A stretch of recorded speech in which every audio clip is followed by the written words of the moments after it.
भारत और इंग्लैंड का जो महामुकाबला था वो अब अपने आखिरी पड़ाव पे आ चुका है। 31 जुलाई से पांचवा टेस्ट मैच और final test match Kennington Oval के ग्राउंड पे खेला जाने वाला है।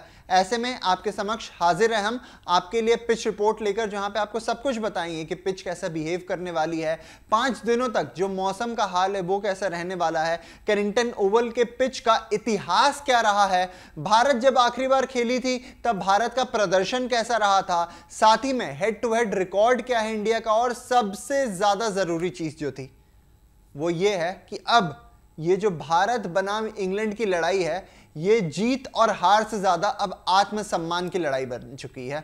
आप सभी को पता है किस तरीके से जो पिच क्यूरेटर हैं वो भी इंग्लैंड की तरफ से 12th मैन का काम करते हुए इंडिया को आंख दिखाने की जरूरत में आ चुके हैं। और ऐसे में ये जो ओवल का टेस्ट मैच है ये अब डिसाइड कर देने वाला है कि भारत के लिए ये जो फाइनल फ्रंटियर है वो कैसा रहने वाला है। अगर शुभमन गिल की अगुवाई में ये टीम इस टेस्ट मैच को ड्रॉ करती है तो ये किसी जीत से कम नहीं होगी, क्योंकि एक नई टीम इंडिया, एक इनएक्सपीरियंस साइड जिसमें कुछ ऐसे प्लेयर्स थे जिन्होंने कुछ सालों से खेल रखा है और कई सारे ऐसे प्लेयर्स आए जिनका ये दौरा पहला दौरा था एक तरीके से अगर ओवरसीज की बात की जाए तो। ऐसे में टीम इंडिया के कंधे पे ये दारोमदार रहने वाला है कि पूरे तरीके से ओवल के पिच का फायदा उठाएं, और उसी के बारे में जानकारी देने के लिए हम भी आपके साथ जुड़ चुके हैं। तो सबसे पहले आपको यह बताते हैं कि ओवल की पिच बिहेव कैसी करेगी, यानी पिच का मिजाज कैसा रहने वाला है। ओवल के पिच रिपोर्ट की अगर बात करें तो आमतौर पर यह देखा जाता है कि दी ओवल के पिच पर बाउंस अच्छा रहता है, और जैसे जैसे मैच आगे बढ़ता है स्पिनर्स को थोड़ा बहुत मदद मिलना भी शुरू हो जाता है। हालांकि इस पिच पर रन बनाना मुश्किल नहीं होता है। शुरुआती कुछ समय में गेंद को मूवमेंट मिलती है जिससे बल्लेबाजों को बचना पड़ता है, और जो बल्लेबाज ऐसा कर गया वो यहां रन बना सकता है। भारत के बैटिंग कोच सितांशु कोटक ने इस बात पर भी जोर दिया है। तो आपने देखा किस तरीके से जो ओवल का पिच है शुरुआत में उसमें बाउंस रहने वाला है, साथ ही में थोड़ी बहुत स्विंग मूवमेंट भी रहने वाली है, पर ये सब चीज जिस फैक्टर पे सबसे ज्यादा डिपेंड करती है उस फैक्टर का नाम हम वेदर कहते हैं। अगर ओवरकास्ट कंडीशंस होते हैं, अगर बारिश की संभावनाएं होती हैं तो बॉलिंग टीम ऑलरेडी एक एज लेके जाने वाली है। इसीलिए आइए बात करते हैं कि 5 दिनों की लंबी टेस्ट मैच में क्या रहने वाला है मौसम का हाल। ओवल में 5वां और आखिरी टेस्ट मैच 31 जुलाई से ओवल क्रिकेट ग्राउंड में खेला जाएगा। दोनों टीमों के लिए यह मैच काफी अहम रहने वाला है। इस दौरान मौसम अपना खेल दिखा सकता है। पहले दिन ओवल में 20% बारिश की संभावनाएं जताई जा रही हैं। इस दौरान मैदान पर बादल छाए रह सकते हैं जिससे तेज गेंदबाजों को काफी मदद मिलेगी। दूसरे और तीसरे दिन मौसम साफ रहने की उम्मीद है। इस दौरान जो तापमान है उसे 22 से 25 डिग्री सेल्सियस के बीच रहने की संभावना बताई जा रही है, जो बल्लेबाजों को काफी ज्यादा मदद करने वाली है। चौथे दिन भी मौसम जो है वो साफ रहने की ही उम्मीद है, लेकिन आखिरी दिन एक बार फिर हल्की बारिश हो सकती है जो बल्लेबाजों को कहीं ना कहीं नुकसान पहुंचा सकती है। इस दौरान टॉस जीतना काफी ज्यादा अहम हो सकता है। ओवल्स के पिच की अगर बात करें तो ज्यादातर यहां पे यही देखा हुआ है कि जो भी टीम टॉस जीतती है वो सबसे पहले चेस के लिए जाती है, यानी कहीं ना कहीं ओवल के ग्राउंड पे जो चेस करना है वो बहुत ज्यादा आसान हो जाता है। ओवल की पिच जो है वो थोड़ी बहुत जो टिपिकल इंग्लैंड की पिचेस रहती हैं उससे डिफरेंट बर्ताव करती है। क्यों करती है आपको एक बार वो समझाते हैं, क्योंकि कहीं ना कहीं इस पिच पे स्पिनर्स को भी बहुत ज़्यादा असिस्टेंट मिलता हुआ दिखाई देता है। स्पिनर्स भी बहुत ज़्यादा प्ले में रहते हैं, और ऐसे में कहीं ना कहीं टीम इंडिया भी अपने तरफ से स्पिनर्स की कैटेगरी को बढ़ाएगी। तो आइए सबसे पहले आपको एक बार बता देते हैं कि टीम इंडिया की प्लेइंग 11 जो है वो कैसे दिख सकती है। टीम इंडिया के अगर प्रोबेबल प्लेइंग 11 की बात करें पिछले टेस्ट मैच की तो उसमें हो सकते हैं यशस्वी जायसवाल, केएल राहुल जो आपकी ओपनिंग को संभालेंगे। तीसरे नंबर पे साई सुदर्शन को ही मौका दिया जाएगा। चौथे नंबर पे कप्तान शुभमन गिल। 5वें नंबर पे ध्रुव जुरेल विकेटकीपर बैटर की भूमिका अदा करते हुए नजर आएंगे, क्योंकि ऋषभ पंत इस सीरीज से रूल्ड आउट हो चुके हैं। रविंद्र जडेजा, वॉशिंगटन सुंदर और साथ ही में कुलदीप यादव की भी इंक्लूजन की संभावनाएं बताई जा रही हैं।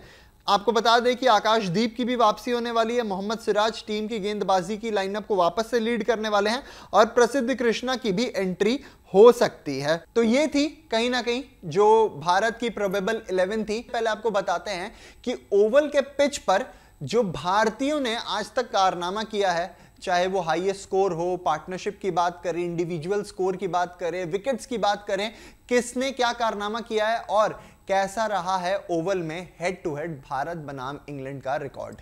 केनिंगटन ओवल में अगर इंडिया के रिकॉर्ड की बात करें तो भारत बनाम इंग्लैंड में अभी तक ओवल के मैदान पे 15 मैचेस हुई हैं, जिसमें से भारत को मात्र 2 मैचेस में जीत मिली है।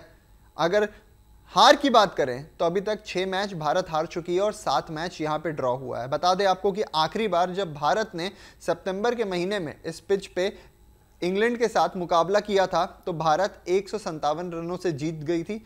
उस मैच में रोहित शर्मा का पहला टेस्ट सेंचुरी एशिया के बाहर आया था और भारत ने बहुत ही ज़्यादा लाजवाब प्रदर्शन किया था। साथ ही में अगर थोड़ी और डिटेल्स में जाएं तो वो भी आपको बता देते हैं कि भारत की आज तक जो केनिंगटन ओवल में सबसे बड़ी हार रही है वो एक पारी और 244 रनों से साल 2014 में रही है। साल 2014 आपको याद होगा वो एक ऐसा दौर था जिसे भारत हमेशा भूलना चाहेगी और उसी में ओवल में भी ऐसा कुछ कारनामा देखने को मिला था जहां भारत 244 रनों से हारी थी। अगर मोस्ट रन्स की बात करें इंडिविजुअल इनिंग्स की तो वो सुनील गावस्कर सर के नाम पे दर्ज है, जिन्होंने 221 रन 1969 में बनाया था। साथ ही में बता दें आपको सेकंड हाईएस्ट रन्स की बात करें अगर तो राहुल द्रविड़ ने साल 2002 में 217 यहां पे मारा हुआ था, वहीं सुनील गावस्कर ने 221 मारा था। मोस्ट हंड्रेड्स इन अगर ओवल की बात करें तो इंडिविजुअली वो राहुल द्रविड़ के नाम पे दर्ज है, जिन्होंने इस वेन्यू पे 2 शतक मारे हुए हैं। अब वहीं अगर बॉलिंग की बात करें, एक इनिंग्स में सबसे ज्यादा विकेट जिस बॉलर ने भारत की तरफ से चटकाए हैं उनका नाम है भगवत चंद्रशेखर, जिन्होंने 1971 में 6 विकेट चटकाए थे मात्र 38 रन देकर।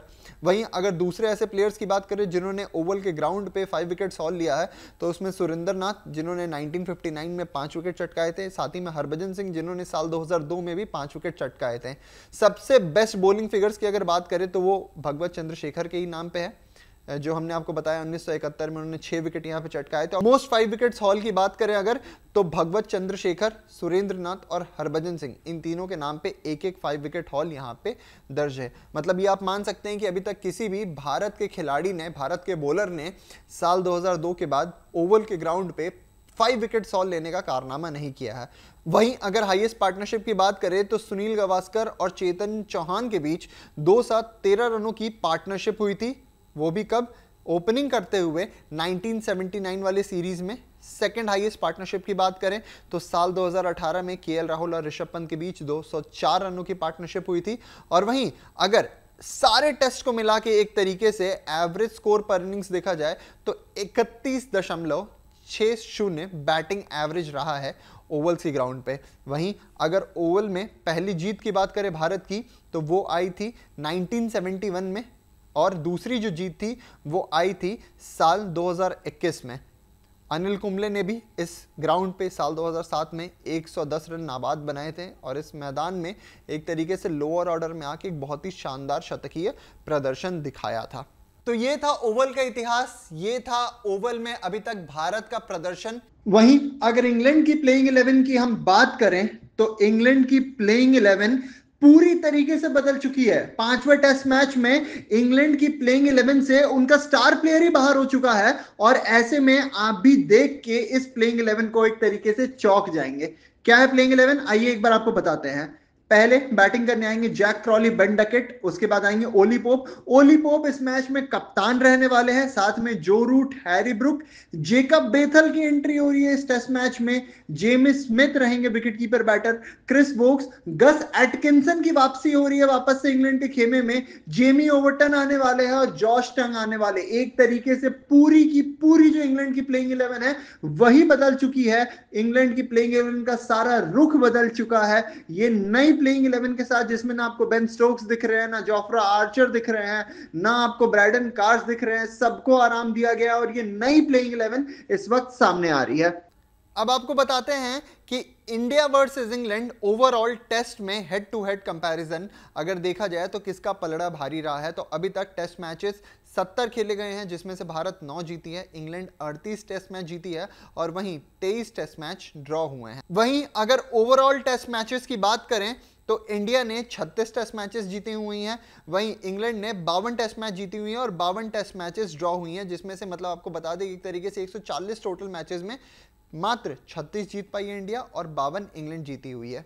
तो ये था पूरा समीकरण एक तरीके से आपके पिच रिपोर्ट का, किस तरीके से भारत का प्लेइंग 11 हो सकता है, किस तरीके से भारत खेलने वाली है, A to Z पिच की कंडीशन क्या रहेगी, मौसम की कंडीशन क्या रहेगी, इंग्लैंड अपनी कौन सी टीम लेके उतरने वाली है, और जितनी भी तमाम बातें थी। अब प्रेडिक्शंस की एक बार बात कर लेते हैं कि प्रेडिक्शन क्या है। मेरे हिसाब से साल 2021 के बाद भारत वापस से ओवल्स के ग्राउंड पे तिरंगा लहराने वाली है। भारत इस टेस्ट मैच को जीतने वाली है, और ना केवल जीतने वाली है, इतनी शानदार तरीके से जीतने वाली है कि इंग्लैंड इसे सालों सालों तक याद रखेगी। आपकी क्या राय है कमेंट सेक्शन में बताना मत भूलिएगा, और साथ में यह भी बताइएगा कि आपकी प्रेडिक्शंस क्या है 5वें टेस्ट मैच को लेकर। वीडियो पसंद पड़ी हो तो लाइक कीजिए, शेयर कीजिए, कमेंट कीजिए, और अभी के लिए दीजिए हमें इजाजत। शुक्रिया।